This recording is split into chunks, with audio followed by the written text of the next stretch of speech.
வணக்கம். நான் டாக்டர் ராமநாதன் அர்ச்சனா. இன்றைக்கு 2025ஆம் ஆண்டு மே மாதம் அலர்ட்டாமல் இருக்கவும் ப்ளீஸ். 2025ஆம் ஆண்டு மே மாதம் 30ஆம் தேதி டிசிசி மீட்டிங் யாழ்ப்பாணத்தில் நடந்தது. அது தொடர்பாக இன்னொரு வீடியோ ஒன்று போடுகிறேன். இது அதற்கு முன்னர் கிளிநொச்சி டிசிசி மீட்டிங் தொடர்பாக ஒரு முக்கியமான விடயம் நான் உங்களுக்கு சொல்லியிருப்பேன். நான் ஒரு விஷயத்தை சொன்னால் செய்வேன், இல்லாட்டி பாராளுமன்ற பதவியிலிருந்து பதவி விலகுறேன் கூட அந்த போஸ்டர் போட்டிருந்தேன். ஏனென்றால் அதுக்கு ஒரு முக்கியமான காரணம், எங்களுடைய தமிழ் பொடியன் ஒருத்தனை நேவி ஒன்று அடிக்கிற வீடியோ ஒன்று வெளியால வந்திருக்கு. ஸோ அது தொடர்பாக நான் நேவி கமாண்டர்கிட்ட கிளிநொச்சி டிசிசி மீட்டிங்கில் பயங்கரமாக வாக்குவாதப்பட்டினால் அவர்கிட்ட சொன்னேன், பெடியல் கசிவு கடத்துறாங்கன்னா அது பிடிக்க வேணும், அது மாதிரி கஞ்சா கடத்துறாங்க என்றால் அது கசிவு ஊத்து வாய் வந்து அது பிடிக்கணும், அதில் எந்த சந்தேகம் இல்லை. அது பொதுமக்களாலையும் அதை பிடிச்சி போலீஸார்கிட்ட கொடுக்கலாம், அது பிரச்சனை இல்லை. ஆனால் அடிக்கல, அது நீங்களே சட்டத்தை எடுத்து வச்சோம், நீங்களே தண்டனையை கொடுக்கல, அது நீங்கள் தண்டனைக்காக நீதிமன்றத்துக்கு அனுப்புங்கன்னு சொல்லி. ஸோ அவர் எங்களுடைய நேவி கமாண்டர் வந்து அன்றைய தினம் என்னோட அவ்வளோ நல்ல காரசாரமான சிங்களத்தில் பேசினான்.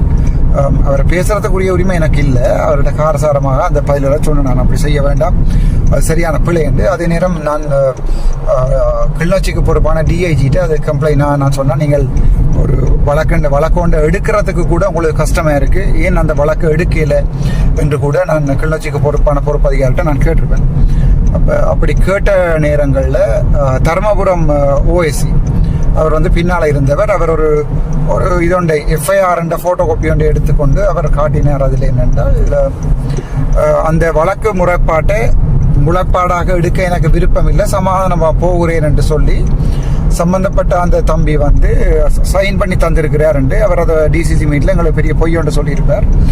அதுக்கு பிறகு நான் அதை அங்கே இருக்கிற டிவிஷன் அதுக்கு பொறுப்பானவர்கிட்ட நான் என்ன கேட்டேன்னா, ஒரு 100% பிழை. ஏனெண்டா ஒரு ஆள் போய் மனித உரிமை ஆணைக்குழுவில் முறைப்பாடு செய்து எனக்கு அடிச்சு போட்டினா, ஆனால் அதுக்குரிய வழக்கு எடுக்கலைண்டு. ஆனால் போலீஸார்கிட்ட போய் அவர் சைன் பண்ணுவாரோ, எனக்கு தேவையில்லை வழக்கு எடுக்க வேண்டாமாண்டு. போலீஸார்கிட்ட போய் சைன் பண்ணினவர் அதுக்குரிய வழக்கு எடுக்க வேண்டாமண்டு மனித உரிமை ஆணைக்குழுவுக்கு போகிறதுக்குரிய சாத்தியக்கூறுகள் குறைவு. ஸோ நான் அப்படி சொன்னால் அது ஒரு பெரிய பொய் என்று. அப்போது அவர் சொன்னார், போலீஸார்கள் அது தொடர்பாக பிளவிட்டிருந்தால் நான் அதற்குரிய நடவடிக்கை எடுப்பேன் டாக்டர். சம்பந்தப்பட்ட அந்த அடிவண்ண தம்பியை அந்த மீனவ சமூகத்தின் தலைவரை வந்து நேரடியாக கிளிநொச்சியில் வந்து தன்னுடைய ஆஃபீஸில் வந்து அந்த முறைப்பாட்டை பதிய சொல்லி தான் அதை பார்த்து கொள்கிறேன் என்று சொல்லி சொன்னவர். அதன் பிறகு நான் அந்த போய்ட்டை கால் பண்ணி சொன்னேன். அவர் இன்றைய தினம் நான் யாழ்ப்பாண டிசிசி மீட்டிங்கில் இருக்கையில் எனக்கு இது தொடர்பாக அறிவிக்கப்பட்டது. டாக்டர், நான் அங்கே தான் வந்து நிற்கிறேன். அங்கே இருக்கிற பிசி சார்ஜென்ட் பண்டார் அவர்கள் நினைக்கிறேன் மொழி பிரச்சனையாகத்தான் இருக்கணும், எல்லாரையுமே நாங்கள் பிழை சொல்லக்கூடாது. யூனிஃபார்ம் போட்டுக்கிற எல்லாரும் கலர்களும் இல்லை, யூனிஃபார்ம் இல்லாமல் இருக்கிற நாங்கள் எல்லாரும் நல்லவர்களும் இல்லை, போலீஸார்லையும் நல்லவர்கள் இருக்கிறார்கள், எங்கள்லையும் கெட்டவர்கள் இருக்கிறோம் நாங்கள். ஆகவே நான் சொன்னால் அந்த பண்டார்கிட்ட ஃபோனை கொடுங்கோ, நான் கதைக்கிறேன். அப்புறம் நான் இன்றைக்கு யாழ்ப்பாண டிசிசி மீட்டிங் நடந்து கொண்டு இருக்கும்போதே நான் அந்த போலீஸ் சார்ஜன் அவர்கள்ட்ட சொன்னேன், நான் டாக்டர் அர்ச்சனா கதைக்கிறேன், பாராளுமன்ற எம்பி. எனக்கு ஒருக்கா நீங்கள் நேற்றைய டிசிசி மீட்டிங்கில் உங்களோட டிவிஷன் அவர்கள் சொன்னவர் வந்து முறைப்பாட்டை பதிய சொல்லி, ஆகவே நீங்கள் அந்த முறைப்பாட்டை ஏற்றுக்கொள்ளுறீங்களான்னு கேட்டேன் நான் மிஸ்டர் பண்டார்கிட்ட.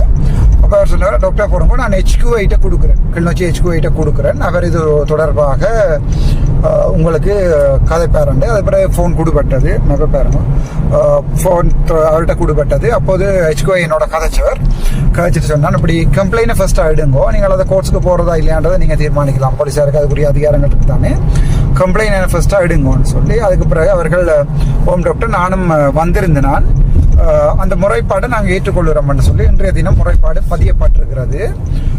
அது என்ன பொறுத்த வரைக்கும் நான் உங்களுக்கு சொன்னதை செய்வேன். இப்போ எல்லாரும் கேட்பேன், நீங்கள் இது வரைக்கும் என்ன செஞ்சுருக்கிறீங்க எண்ணற்ற வார விடயங்கள் நான் எல்லாமே திட்ட தெளிவாக கிளீனாகத்தான் கையாண்டு கொண்டிருக்கிறேன். ஸோ அந்த விடயங்கள் வந்து வழக்காக பதியப்படும், அதாவது முறைப்பாடாக போலீஸார்கிட்ட பதியப்படும்.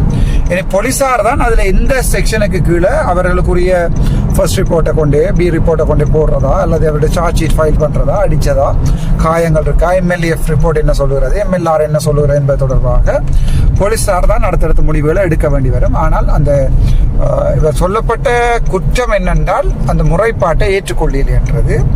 ஆகவே நான் அது தொடர்பாக டிசிசி மீட்டிங்கில் கதைச்சு, கிளிநொச்சி டிசிசி மீட்டிங்கில் கதைச்சு முறைப்பாடு ஏற்றுக்கொள்ளப்பட்டிருக்கிறது. முறைப்பாடு இனி வழக்காக மாறுகிறதா இல்லையான்றதை என்றதை போலீஸார் தான் தீர்மானிக்கணும். ஆனால் நான் சொன்ன விடயத்தை உங்களுக்கு செய்திருக்கிறேன். நான் உங்களுக்கு சொன்னான், முகப்புத்தகத்திலையும் போட்டான், நான் யாருமே என்னுடைய தமிழ் மகனை கை வைக்கலாது. கை வச்சது 100% பிழை. அப்படி கை வைப்பதாக இருந்தால் நான் அதை பார்த்துக்கொள்கிறேன். அதாவது நான் அதை நீதிமன்றத்துக்கு கொண்டு போகிற வழியை நான் செய்வேன். போலீஸார் மூலமாக அதை செய்வேன் என்று சொல்லியிருந்தேன்னா நான் சொன்னதை செய்திருக்கிறேன்.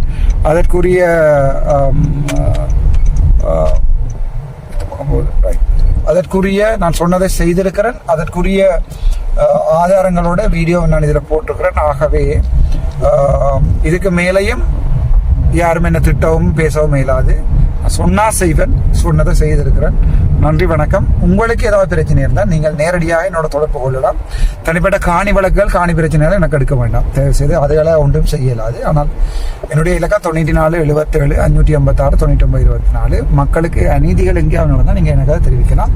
அதற்குரிய நடவடிக்கையை நான் கட்டாயம் எடுப்பேன். நான் டாக்டர் ராமநாதன் அர்ச்சனா, உங்களுடைய பாராளுமன்ற உறுப்பினர். வணக்கம்.